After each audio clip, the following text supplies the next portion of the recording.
Hey, everybody. I am here to bring you reigning Cy Young Award winner Shane Bieber's pitch grips.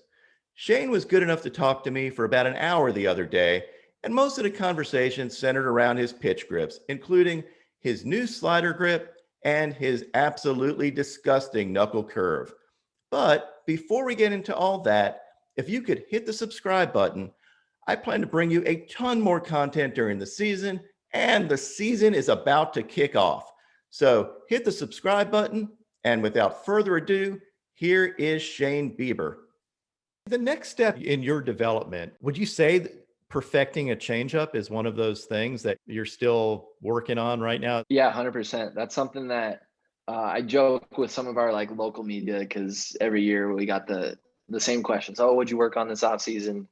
So and so, and every year for me, it's been the changeup, and it's something that comes and goes. It's been a tough pitch to really wrangle, but I feel like I was able to find it um, and use it really well at actually the back half of last year. I was able to throw it a lot more, and it kept guys off my breaking stuff just a tick longer. And it was actually a changeup that I picked up from my good buddy Cookie. You know, he's got a disgusting split change, and mine is nowhere near that level. But if it's halfway or somewhat close to his, then I'll be in a good spot.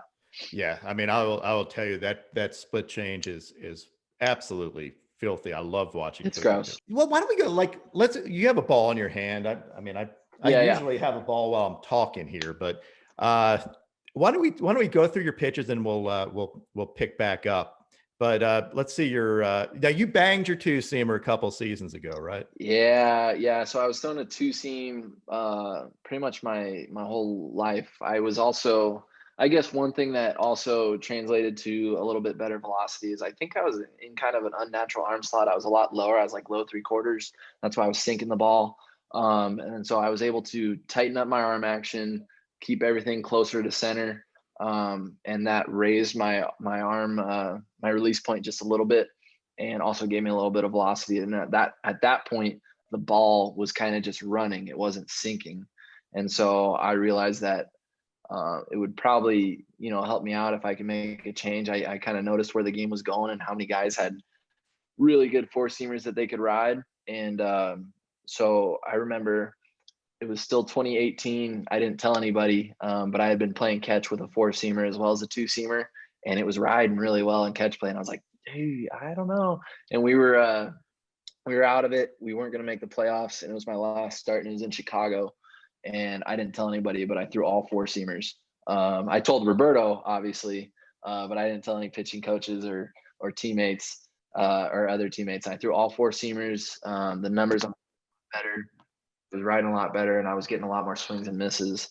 And so that's just right here, just a traditional four seam. Hold on, where are we at? So And I do you just try and tuck your backspin thumb? that thing. Tuck your thumb? No, dude, if I took the thumb, that thing's gonna go 400 feet over the backstop. I cannot do that. I see like Scherzer does that, right? There's a couple guys, and then they say that they can't like rest the thumb like I do. So I guess it's just a matter of personal preference. So here's my four seamer. We'll go change up from there. It's a split change where Cookie tells me to just grab this horseshoe, this part of the horseshoe, put a bunch of pressure on your index finger, and it's kind of like a circle split, and just throw that thing like a heater. Obviously, you develop your own cues with it. Are you But pronating for through me, it, or the grips just doing it? I think the grip just does it, especially when you create so much pressure with your index finger. At release point, it's going to come out. It's going to split through, follow through. Sorry, I can't figure out where the. No, you got it. You're good. And it's going to come out, and you'll pronate naturally, just like most people do. And then I introduced a cutter last year. It was sometimes good, sometimes not, but all in all, I feel like it was pretty useful. That's just a traditional offset four seam. So for me, this is my four seam, and this is what's most comfortable for me. So with the cutter, I just move it up so it's a different feel, and I get a different mindset. I don't want those two pitches to blend. I just try and keep it nice and small, something strike to strike that, maybe 3-1, 2-0, I'm able to get a rollover or a pop up. And then new slider this year, that's another thing that I was working on. But um, well, yeah, I mean, if we want to get into an extended answer, I feel like my slider was hit or miss last year.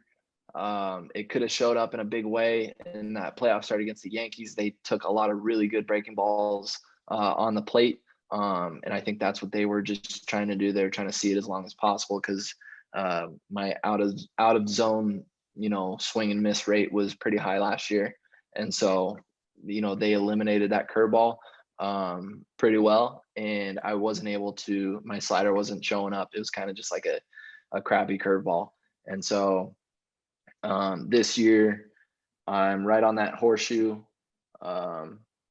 with some, I'd say the thumb is just in a natural spot, whatever feels most comfortable. And I'm just working on my takeaway, not letting it get out, just keeping everything nice and tight. And it's been showing improvements in camp. And then here's the knuckle curve, just traditional spike. I'm always throwing it on the label on the writing. That way, when it comes out, the label is behind the ball, a little bit harder to pick up. And I just throw that thing. Are you trying to get to the front of it? You're throwing it more like a fastball. How are you working that? Yeah.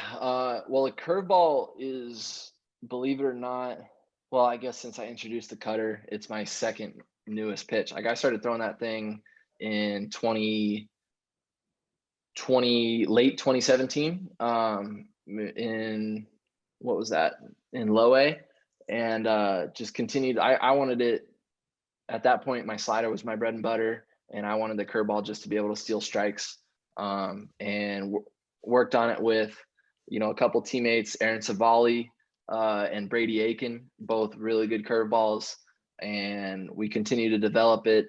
And with that thing, a lot of trial and error. But for me, I just try and I throw it like similar to a football. I try and keep this broadside of my wrist towards home plate. That way, I'm just thinking about the orientation of the ball when it comes out of my hand. I want to spin end over end.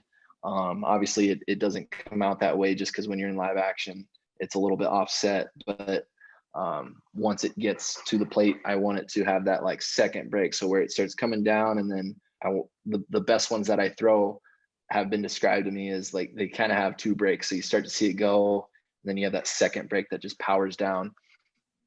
And I'm not sure. I haven't been able to like quantify it or tell. I haven't been able to tell exactly, what I do to be able to give it that second break, so to speak. But I just know when I throw the good one, that's the kind of feedback that I get. That's interesting because, I've talked to other people about it. Originally, everybody's saying, oh, there's no such thing as light leg break. There's no such thing as double break, all that stuff. Pitchers know when that happens. Hitters know when that happens. You're playing catch with someone, they can see it. And now there seems to be some science that is actually saying, wait a second, the ball can have two different breaks to it. We just assumed because we couldn't measure it that way that it was only one. So that's an interesting point. Yeah, it's crazy where the game's going. You're able to get a lot more information on all sorts of things and statistics. So if there's science on it, I gotta find out. Right now, I'm kind of just enjoying when it does do that, but I'd love to be able to quantify it, like I said. Do you know it when it's out of your hand that pitch is filthy? Is it like taking a 3-point shot and it's going in, or is it something that you can feel it, right?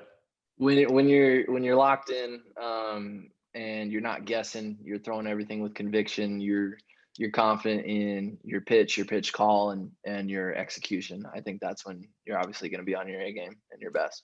So what's funny is, and this is just a DM conversation I had with Michael Fisher from Codify, and he's like, I swear I can tell when he's throwing a pitch and he knows he nailed it, that the body language changes, and it is like that. So I was curious as what Like your before answer it is. lands. Yeah, exactly. Yeah. Well, yeah, when it comes out clean,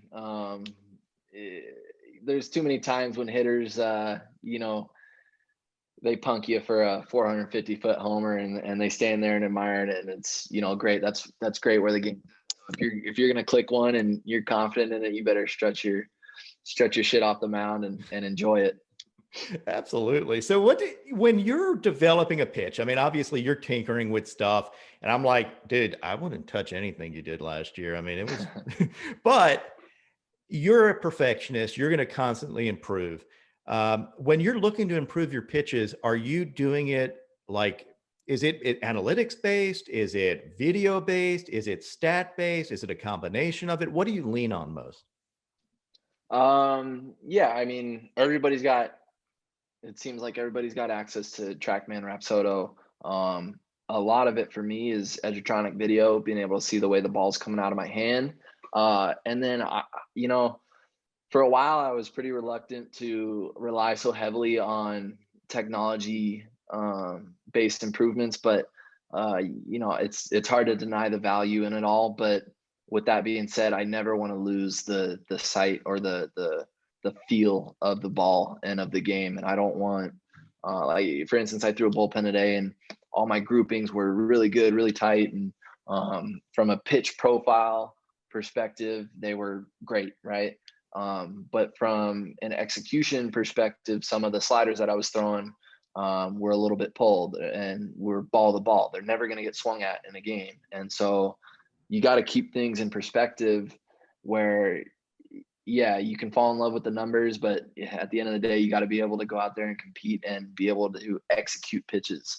And for me, that's a big one, and that's what can separate a lot of guys.